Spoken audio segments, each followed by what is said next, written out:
So I had a former boss contact me. Now, this person hasn't talked to me in a year?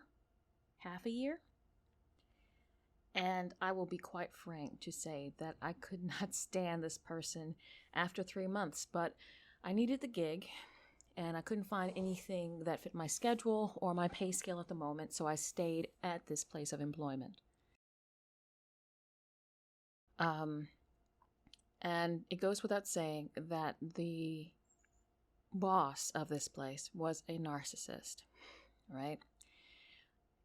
And I guess I want to talk about how narcissistic people communicate after you decide you no longer want to talk to them. And they have 3 ways of communicating depending on their boldness and also depending on what they think your relationship is. Narcissistic people think that their power lies in their communication. When a narcissist tries to communicate with you, automatically, off the jump, you should think, what does this person want with me? Narcissistic people never contact anyone unless they want something. It could be attention. It could be money. It could be labor. No matter what it could be, they always have some ulterior motive to contact you. They never contact you just to say, hey, how are you?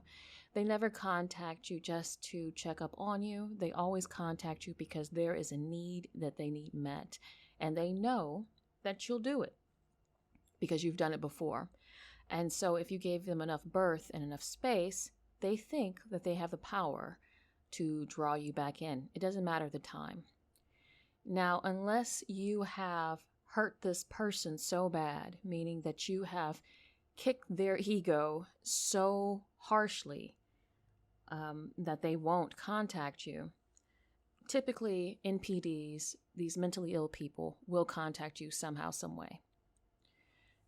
First, I'm going to tell you how they contact you, because it shocked me that the audacity of this employer contacted me. I just looked at this in disbelief and I just started laughing because I knew that this employer probably needed me and couldn't find anyone else. That's how you know a narcissistic person or NPD is desperate, when they know they've made an enemy of you and they still contact you anyway. So depending on the relationship and how bold this narcissistic NPD person is, they are going to physically call you, right? This is going on a scale from boldness to cowardice, and I'm going to start and then descend.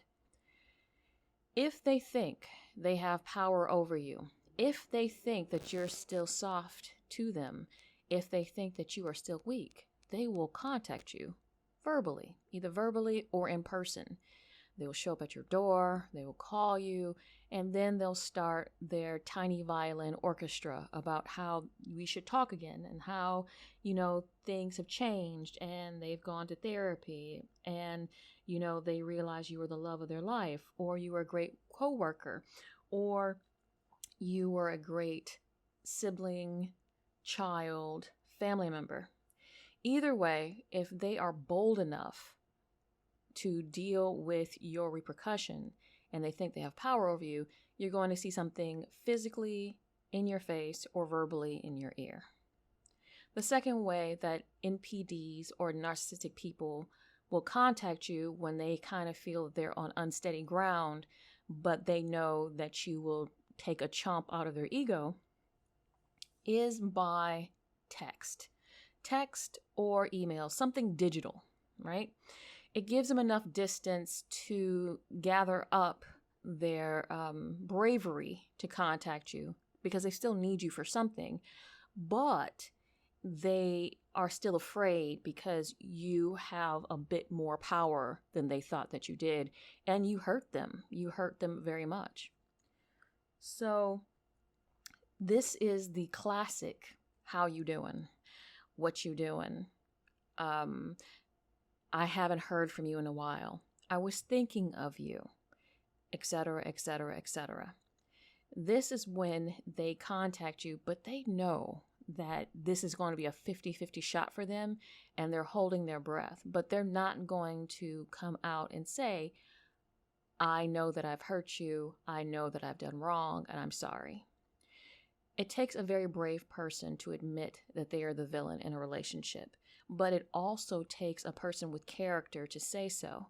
And narcissistic people / NPDs are cowardly people. Very rarely will they admit that. I would invite you to check out the link below to show you the 5 ways to have a sincere apology. Narcissistic people only do the first 2, but they don't do the rest, because to do the rest of the steps of a sincere apology would mean ownership, responsibility, and claiming fault. The last way a narcissistic person will contact you if they are completely and utterly shattered by you, if they know they have no power, but they still crave your company, they still crave your attention, is by external mutual friends. I think it's called on the internet the flying monkeys. These are people that you are mutually friends with, but they know for a fact that they need to have a mouth of Sauron, to say, an emissary, because you won't answer their digital in communication. You won't answer their verbal or physical communication because you already know what they are. But they feel if they put a little bit of honey of a mutual friend in front of them, that you'll swallow the bitter pill. This is the way that you know for a fact that the narcissistic person is afraid of you, is when they use people to buffer between you and them. They still need you, but they think that if they can bring more people into the mix, that you will be swayed by the people. But of course, if you're listening to this, you don't give a fuck about those people, and you don't give a fuck about the narcissist. Excuse my language. So I'm going to give you my tactic of dealing with narcissistic communication. Now, it's not new, but I do this with such cold precision that I'm known to be the ice queen to some people.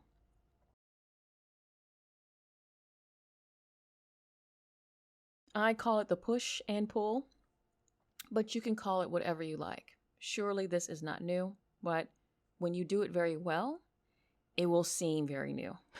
You will have people who will tell you, oh, you think you're brand new. Yes, I do, bitch. Yes, I do. When they physically contact you, verbally, or if they come to your door, or they want to go out to dinner, acknowledge them. Don't make conversation, though. Make your conversation very, very short. Just study them. Kind of watch them, not even warily, neutrally. Then when they start talking and they start spilling their guts about how they've changed, get up and walk away. If they're at your front door, close the door and lock it. Turn off your lights. Go watch a movie. If they are on the phone, just hang up. Don't even warn them. Just hang up. And if they call back, answer, let them start yelling, and then hang up again. Continue this process until they get so frustrated that they won't call you back.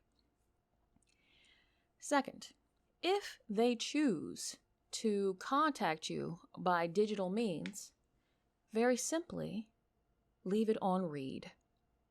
Let them know that you've acknowledged that they contacted you, but don't respond. This is going to be easier because this shows them that you have seen what they had to say, and it's not relevant to you anymore. And if they don't get the hint the first time or the second time, they'll get the hint by the third time. Now, let's talk about the more complicated issues of the AKA flying monkeys' mutual sphere of influence. This is also very simple.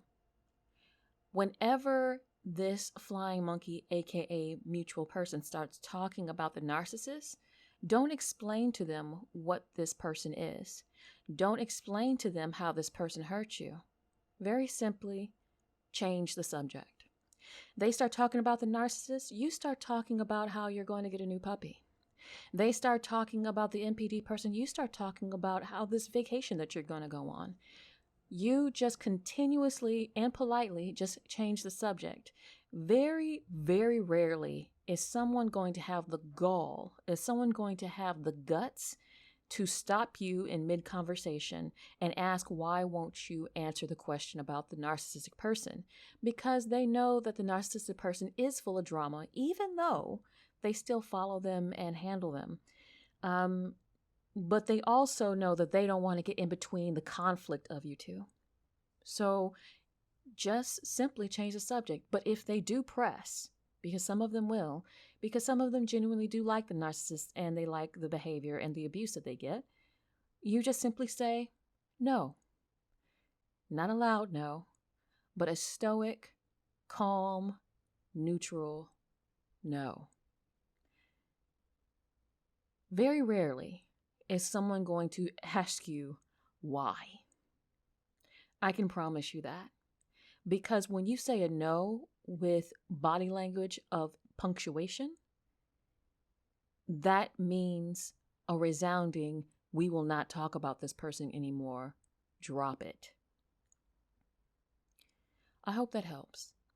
Because getting a text from my former boss didn't get me upset, but I was like, wow, you have some audacity.